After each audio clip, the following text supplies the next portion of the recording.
వాళ్ళ బీఆర్ఎస్ వాళ్ళకు ఓటేస్తుంది, వాళ్ళు అటే వీకే ఇన్ని సంవత్సరాలు వాళ్ళు దాచుకుని వాళ్ళు అయిపోయి వాళ్ళ ఇంట్లో కూర్చోబెట్టారు. ఇవాళ బీఆర్ఎస్ మీద కోపంతో మీరు దేనికి వేసారు? వేసిరా చెయ్యికి, వేసిరా చెయ్యికి 2500 ఇచ్చిరా 2500 మీకు ఇచ్చిరా? మరి మళ్ళీ గుర్తురు కదా ఓటు. అబ్బా మరి 4000 రూపాయలు ఇచ్చిరా? మీకు 4000 రూపాయలు ఇచ్చిర్రా? తులం బంగారం ఇచ్చిర్రా?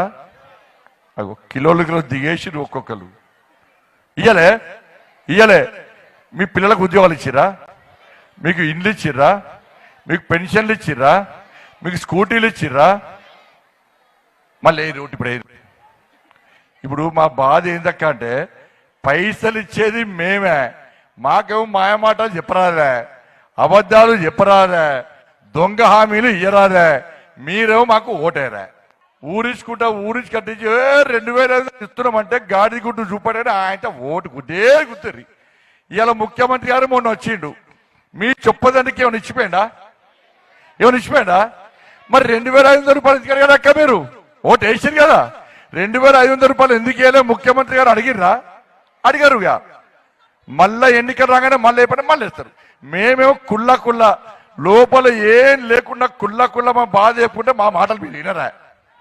మళ్ళా మేము వచ్చి 10,000 ఇస్తాం, 20,000 ఇస్తాం, 30,000 ఇస్తాం. వాళ్ళు తులం బంగారం ఇచ్చారు కదా, మరి 2 తులాలు ఇస్తారు, మాకు ఓటిస్తారు. మా మోడీ గారు ఒప్పుకోరక్క. మా నరేంద్ర మోడీకి దొంగ హామీలు ఇస్తే ఒప్పుకోడు, నన్ను రానియడు.